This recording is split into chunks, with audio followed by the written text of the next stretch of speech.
most investors didn't like the B Corp. They kind of thought it was... Really? Yeah, so at the time, many of them thought it was tree huggy and show me the money and so on. But one investor at Belden said, no, I get it. This is what you need in the sector. You must be good to do well. And you must be seen to be good as well as being good. So that was a match. And pretty much every other investor we've had before and after has been of that same mindset, that they bought into the ethos as a good business as well as good for society. But it takes a while to find those people and for them to find you. Hi, I'm Belden Menkus. Welcome to the Purposeful Strategist, the podcast that shifts the conversation about purpose and strategy from what organizations should do to what business leaders are doing and what they've learned along the way. My guest today is Mohammad Al-Ubaydli, founder and CEO of Patients Know Best, a platform that empowers people to access, control, and use their own health data. When he first joined the podcast in March 2024, we spoke about PKB's purpose, its rapid growth, the strategic priorities shaping its future, including integrating GP data, expanding internationally, and helping patients access clinical trials. Since then, a lot has changed. PKB has secured new funding, expanded its partnerships, and been highlighted in major discussions about the future of digital health records. I wanted to check back in with Mohammad to hear more about the progress PKB has made, the challenges of scaling a purpose-driven business in healthcare, and how he sees the landscape evolving. Mohammad, welcome back to the Purposeful Strategist. That's really nice to talk to you again, Belden. Thank you. When we last spoke, PKB had about 3.8 million registered users and was growing by, if I remember right, about 100,000 a month. Where are those numbers now, and what surprised you most about how that might have evolved over the past year? It's funny you're doing the interview today, Belden. We got 5 million users yesterday. Fantastic. So I think we're going to do a formal announcement about it in a few days. But 5 million is what we got to yesterday. That's really great. So it sounds like the growth's been continuing. Yes. Has the nature of that growth changed? Is it coming from different places, or just sort of the same kind of medical institutions, that healthcare institutions that you're working with are continuing to just add more people? It's ticked up a little bit. About 90% of people find us in the NHS app just from passive usage of the national app in England. And about 10% is because their provider prompted them in some way. So you've got an appointment coming up, or we're going to release a bunch of data. Do you want to have a look at it? It's about to change now over the next year as we get the new functionality coming on, like you were saying, the GP functionality, the clinical trials and so on. We'll have even more people who would benefit from the patient having access to their record. So they'll add their own prompts for people to register. So it'll tick up from the 100,000 a month. And I'm hoping to be on our way to the 200,000 people a month. Fantastic. Obviously, the conversation around universal digital health records is picking up momentum. From your view, from your perspective, what's still holding it back? Why isn't it already universal? And how do you think patient-controlled records like PKB can help overcome those barriers? So I think we no longer have the barrier of, should you do this? Everybody's on board. Everyone has the memo. They might be struggling on how to do it. But the barrier we're left with is people think that it's a nice thing to do for patients, as opposed to the only way a nation can continue to deliver healthcare in the 21st century. So they haven't got the urgency, and they think the urgent thing is the providers having the data or a regional government having the data, and we'll get round to the patient as a nice thing to do with them, as opposed to the patient is the core of healthcare delivery in my country or in my region. And so I've got to figure out how to get that infrastructure as much bigger deal than everything else that I'm working on. You recently published a book entitled Personal Health Records for Governments, and I have to say, in addition to several others. What's this one about, and where does it fit in with your strategy for PKB? So the books I write, Belden, that my titles are really simple. The first one I wrote was Handhelds for Doctors, then it was Handhelds for Chefs, then it was Personal Health Records for Clinicians, and now it's Personal Health Records for Governments. It does exactly what it says on the cover. The fundamental thing I was trying to work on is every government needs to give their citizens personal health record. But as I look at different countries that we operate in, everyone is struggling, and they often struggle in isolation. You know, my first experience in working on this sector was in 2007. I interviewed people in the US around giving people their records. And the best by far I saw then was the federal government employees in the USA. They were much better than the private sector hospitals who were all throwing press releases at me, desperate to be included in the book. But the federal employees, bless them, everything they said would have to get 5 layers of approval. And so they were just very quietly, humbly working behind the scenes. But they were doing the best work. So the book today is about how to connect all those people together. Why doesn't everyone learn from what everyone is doing? Why don't we celebrate that a lot has been done already? It's really to spur people on to take the next step. One thing I found is governments struggle with delivery because they know this is important. They know it's quite risky. It's a nation's medical records. So they need help from innovators, but they struggle with how to maintain control and safety for the nation while bringing in outside parties and innovators. So they often end up with something that's quite parochial, isolated, because they haven't found a way of partnering rather than controlling. And so part of the book is also just giving models in which that's happened across the world. I'd like this to happen faster, basically. Yeah. You talk about partnering. It does seem to me PKB has both a collaborative mindset, but also a collaborative approach. It's not just theory on the ground. Obviously, that means it takes you into partnerships with people, integrating with other apps and services and that sort of thing. How do you decide what partnerships to pursue, and how do you balance collaborating with other people, but somehow standing out as something different? The fundamental thing that drives this is, from a patient's perspective, would this give them more data in a more useful, actionable way? And sometimes that takes us into conflict commercially. Sometimes that ends up highlighting somebody else's efforts that are better than patients know best. And we worry about that one commercially, but actually we come back to, but if the patient had it, would that be better for them? Well, then let's make sure that PKB is the company that works with the best innovators in the world rather than trying to lock in everyone into one system.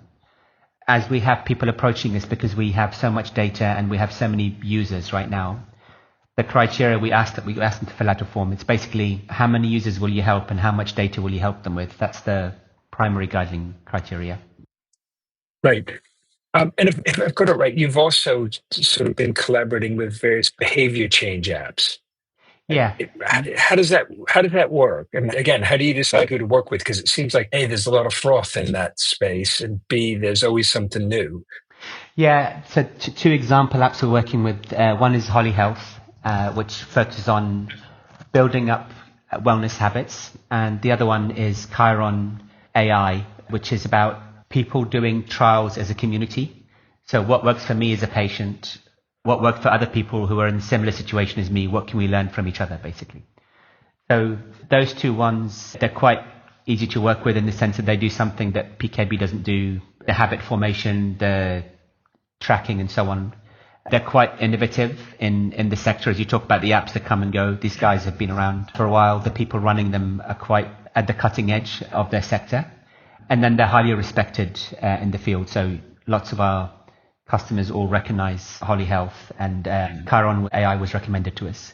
So with that in mind, we then just basically said, right, what's the data set that they have? Would that be more useful to show to the patient in their record? Would it be useful to show to the patient in the NHS app, to show to the provider who would learn what the patient's doing at home?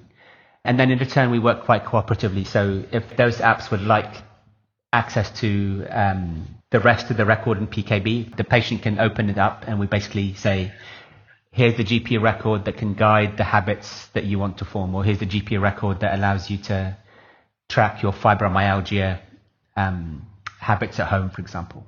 So it's easy to cooperate with them. They're good companies. They're doing good work.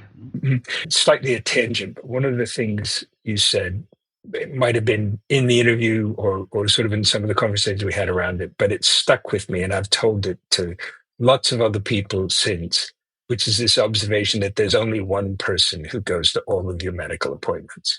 It's such a simple and powerful insight. Obvious in retrospect, right? Given that's the case, why aren't we organizing our infrastructure around that fact? Yeah, yes, in all sorts of ways. That's a story you've been telling for quite some time. You touched on AI, and it's clearly playing a bigger role in healthcare. So where do you see that playing out, both in the whole area of patient-controlled health records, but also in terms of the PKB strategy? So AI is going to change every sector. We all know that story. The problem for healthcare is that AI requires data on which to calculate and compute. And data is so siloed and locked down in healthcare. Therefore, healthcare benefits from these changes long after other industries do. But I'll tell you the flip side, because the last couple of months I've just been obsessed with reading Terry Leahy's book. The first one is about his time as CEO of Tesco in the 1990s in the go-go days. And then there's a second book that he wrote about club card data. And it's really interesting to me, in retrospect, the advances that Tesco made in market share were by switching to being a learning company about their consumers. Everything I thought about was, they built more shops and so on. That was a side effect of what they started, which is when he was director of marketing, he asked all his shops, each store had to have a panel of 30 people who would meet every month with the store manager and employees and just give them their feedback. Really simple things. The fridges they had, which were very expensive and modern looking, actually the customers hated them because they didn't have any doors, so the whole aisle was cold. And for the store, it was a real disappointment because they're more expensive to run. You're cooling the whole corridor than the cabinet. But you had to talk to the customer and find that out. And then when he started Club Card, it wasn't a loyalty program. It wasn't a 1% off, although it did have that. It was what can we analyze from the purchasing data to then drive improvements. And it was things like they didn't have to wait for the census to realize that the ethnic composition of this population had completely changed. Therefore, they want things from Poland and curries and so on that aren't in the mainstream. Or to give the customer something based on their previous habits that they would like but they never thought of trying, or a reward that they really liked. So it basically became a learning company. And so to me, as I'm reading this, I'm thinking most healthcare providers have no clue about their own patients, their customers, what's happening to them. So Terry Leahy was trying to get you to come to Tesco's and buy more. The CEO of the NHS hospital is trying to keep you out of the hospital and not come in by being healthy. They barely have an idea what happens to you when you come to the hospital. They have no idea what's happened to you outside the hospital. But PKB has that data set, and if you start creating a learning environment for them, with the additional tools of AI, you can really serve the patient and the whole healthcare system. So all of that becomes possible when you start collecting all these data sets. He did this in the 90s, right? It's not like it's rocket science, but you just have to start paying attention is the key. Once again, an incredibly insightful thing delivered in a very kind of almost understated way. You just have to start paying attention. That's the hardest thing, I think, sometimes for organizations to do is to sort of get out of whatever machinery they're cranking around and to pick the head up and go, whoa, what's actually happening here? So, yeah, I think in addition to a new book and growing the business and everything else, you've recently joined Private Healthcare Information Network as a non-exec director. Yes. And so maybe you could just say a bit more about what they do, because I think there's a lot of people who ought to know more about it, but don't. Let me put it that way. Yes. But if you could say a little bit more about what they do and then how you see that fitting with what you're doing at PKB. So if you want a private procedure, a hip operation, plastic surgery and so on, go to fin.org.uk, phin.org.uk, and there's a search bar, type in what you want, what postcode you're in, and they'll tell you all the providers in that area, and they'll show you their starting price for the appointment and any outcomes they've had around readmissions, infections, and so on in the hospital. And the reason they have that data set is that the CMA that regulates competition said in 2014 that the private market was not competitive, partly because of data not being transparent. And so it mandated that every private provider put a copy of their procedures and outcomes in the database of Fin, which is then transparently labeled to any consumer. So like you're saying, most people aren't aware of it. It's a real shame because it's an extremely valuable, objective, transparent tool for anyone considering private care. So when I heard about the job being available, I was just really excited to understand that data set, to work with the team and so on. It's a really cool organization to be a part of. And that, if I understand it right, only covers sort of private provision. Is there an equivalent? Should there be an equivalent for the NHS? There should be. But when I was at the last year of my medical school, there was a company called Dr. Foster that came out. Basically, they came out of the Times newspaper and they tried to do that outcomes for the public sector. And I've seen it go in fits and starts in the UK. In the end, that company was sunsetted.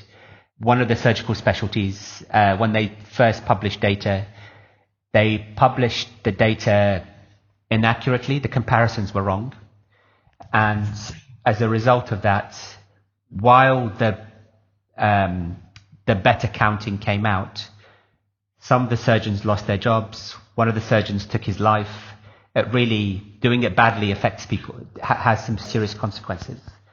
And now I think there are comparisons for this, but they're behind the scenes for professionals to know about, but they're not in the public domain like Fin is. So I wish there was this stuff in the public domain. What I remember from the US efforts in doing this early on, and notoriously when the US started this, the joke was that Bill Clinton, his cardiologist, was the sixth worst one in the state of New York, right? So what good is it if even Bill Clinton can't choose a cardiologist, right? Yeah. But the real benefit of this stuff when you put it out in the public transparently is most individuals as consumers, you and me, can't understand it, but the people in the sector do understand it. And because it's transparent, they start checking on each other. And that transparency is what then drives the better referrals as a result. So to me, I think that's why the public sector should join that. It should be really open to everyone. But I understand why people pause in the past. But the fact that Finn's done it is amazing. Yeah.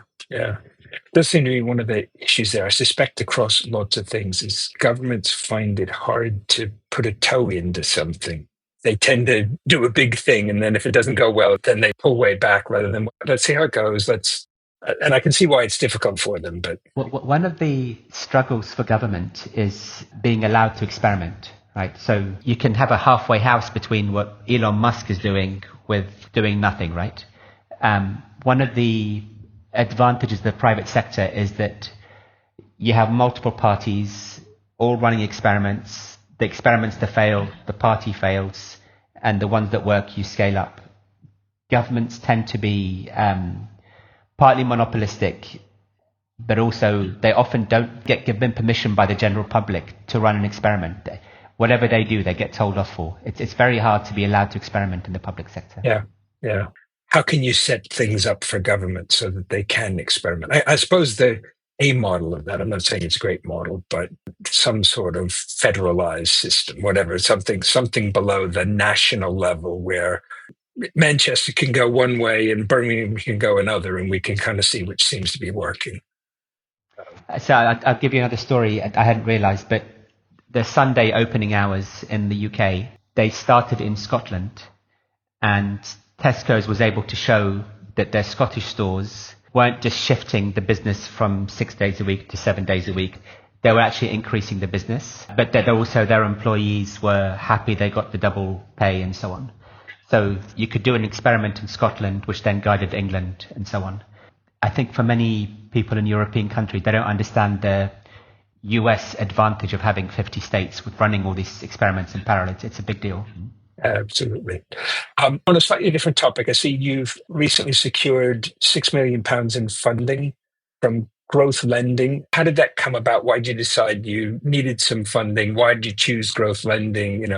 And also then, how's that changed things? What's possible that wasn't before? Where does that take you? So the GP functionality I was telling you about and the international expansion I was telling you about just creates possibilities that weren't around a year ago. And so we both wanted to make advantage of that in scaling it up, but also we wanted to supercharge it in terms of engineering so we go faster without waiting for the contract to make the investments. So we started fundraising last year. We originally were looking at equity, but as we were having those conversations, people said to us, given the growth you've had, given the markets you're going for, and given that your previous loans, you've paid them all off, you can actually qualify for more loans, and then you can take longer for the equity. So that was a nice opportunity. And then as we formally went after the loan, the team came to us from Growth Lending. They were fantastic to work with. They really understood the business. They really got excited about it. So they've been a treat to work with. That's great. One of the things I think is very difficult, particularly for a purpose-led business like PKB, is how and when and where do you bring in equity investors? You know, if it's debt, it's very clear. We owe you this amount of money. Yes. So long as we pay that back, you've got nothing to say about what we're doing. Yes. The minute you take equity, it sort of shifts. And I'm just curious how, it sounds like you're thinking at some stage you will be looking for outside equity, but how do you kind of think through when's the right time and what sort of equity investors would you be looking for? So I'll tell you what happened in 2015 when we raised our Series A. We'd just got on our first population contract, which was Northwest London. And there was a model for how other parts of the world could scale up. That same time that we were talking to Northwest London, they were kind of worried about, well, we're working with a private company, all this data, how can you reassure us? And we said, we're a social enterprise, but there's a new thing called B Corp, which is a certification that's international. We're going to go for that. And they said, yeah, do that because that helps us to explain to our stakeholders that we're working with an ethical company and so on. And it's an international certification.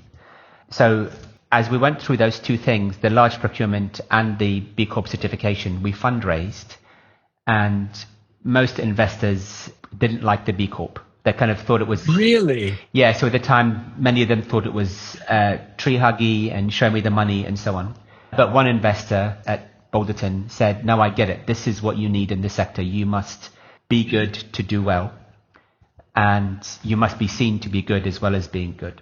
So that was a match. And pretty much every other investor we've had before and after has been of that same mindset, that they bought into the ethos as a good business as well as good for society. But it takes a while to find those people and for them to find you. Therefore, you must manage the company very carefully so that you give yourself time to identify each other and to build relationships with each other. As a result, every investor we have is very much bought into it. But I think other companies that had started in the sector before us or after us had raised a lot more money on a more typical model that you were saying, like, here's the money and you'll pay us back. And that way there'll be AI, there'll be fancy things you do, there'll be a lot of money. Those companies tended to raise a lot more, a lot sooner. And then they hit a wall with healthcare's trust delays because they weren't really operating on doing the right thing from the beginning. When they hit that wall, all that money gets them nowhere. But that's been our approach. Yeah. It does seem to me that part of what you've done is fit the pacing of your funding to the pace of change in the sector you're trying to serve. We all might wish the pace of change were faster, but... No, you have to match your customer's metabolic rate, fundamentally. So when a government makes a decision, it is enormous. It's a country scale. But it takes a long time for them to make that decision. So you have to make sure that you can match them. Looking back on the last year, what's been the biggest lesson or surprise about leading PKB through this? So for me, it's working with countries has been interesting. So we got a contract, an African country was the first one that we got. And if you'd asked me June last year, would you have a contract in an African country? I'd have said no. But that came out of nowhere, and it's a really big deal. 20 million people would be working from the ground up, helping build the infrastructure from the beginning around the patient rather than as an afterthought with the patient. It's interesting what happens in African countries, how they buy. So they don't have capital up front. They don't pay subscription fees. A bit like India. What they do is they say, here is a license to operate, and you can get a transaction cost for every time your software is used. It's a bit like the cell phones which came to Africa in the 1990s. The pay-as-you-go model was the necessary one. And I remember McKinsey wrote a report in the 90s that said, absolutely, it is 100% clear, do not do mobile in Africa. It's a basket case, there is no money to be made. Therefore, most of the Western telcos ignore the market. I used to be at McKinsey. But in some ways, it really was then and remains a great firm. And yet, like anything else, they have blind spots. And one of the big blind spots is it's like, we've got this logic. This says this, which says... The logic was very compelling. Yeah. right? Just wrong. And I'm sure I fall in the same trap. Your logic tells you something, and you always need to step back and, I don't know, let a bit of poetry or something in to kind of go, what? But suppose, could it possibly be? That's really a great story. Well, so that story was in my mind when they approached us, and I was just thinking, what if it was the same thing in health records? In the end, when we signed the contract, they said to us what they really wanted was a well-proven solution from an established Western company. But the companies that had that wouldn't tolerate an African financing model. And the ones that would do an African financing model didn't have a quality established. And I just thought, I want to avoid that mistake from the 90s. I think Africa is, not only is it a big market, but it's also an opportunity to leapfrog, because these guys from day one, they're building everything without the legacy infrastructure in medical records that slows things down in Western countries. And they're just building it right to APIs, FHIR, and so on from day one. So, and every week I learn something new about how they deploy healthcare. Is it beginning to sort of shift your own thinking about what countries you prioritize? This sounds like it could take you in a very different direction. So until last year, what I had in mind was what I called small high-tech countries. So we started in a medium-sized country like the UK, but more of the sweet spot for me was Netherlands, Taiwan, 20 million sized country. They get ignored by the big companies as not a market, but their citizenry is very technologically advanced. So I was thinking of, we go directly to governments from there. At the same time, we're doing another contract in Canada and another one in Saudi Arabia. So we're still, that size country seems to be our current go-to. We're still avoiding the USA and China for different reasons. And the obvious one, like a Germany, which we approached a few years ago, we're just going live this month with a very small German contract. But the big bet we were going to make on Germany a couple of years ago, having looked at the country and how not advanced it was, we kind of walked away from that territory. So you really have to go into the details of it rather than just saying, here's the obvious shape of country and we'll just go after that. Yeah. Yeah. Any advice you might give to other leaders, particularly those that are trying to sort of do what you're doing? It's very purpose-driven, I'll say patient-centered. Any thoughts about that? The most important one is being able to manage your cash to give yourself the freedom, the time to win people's trust. The other thing I've particularly observed over the last couple of years is how time-starved and attention-starved the professionals are. So any solution, if you're trying to deliver a change to the healthcare system by having the physicians on board, it's extremely difficult. Therefore, either you have to completely automate things for the physician, or you do it so the physician doesn't have to be involved in the first place. And for us, it's basically the patient doing the work. But all these tools that are, if only the doc did this, the world would be better, they're really struggling. So you have to find a way to avoid that. Anything we haven't touched on that you'd like to share with our listeners? The only other thing is, as we're growing larger, I often reflect on the episodes I've heard from you. Explain that mission, explain the why to your colleagues is the only way to keep going.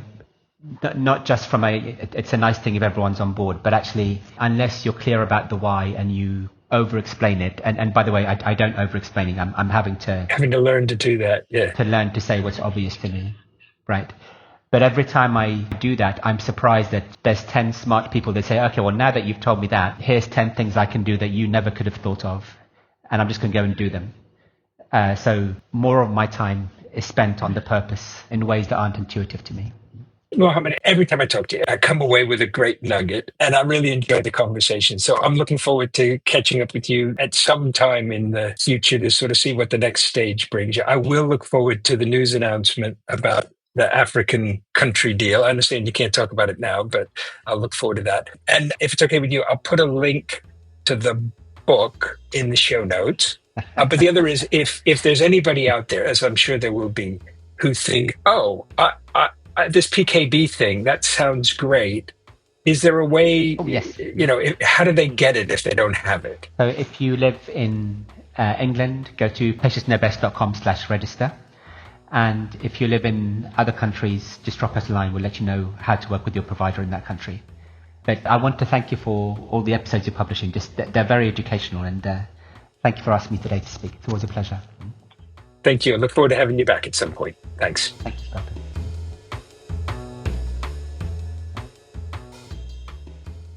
Thank you for joining us for this episode of The Purposeful Strategist.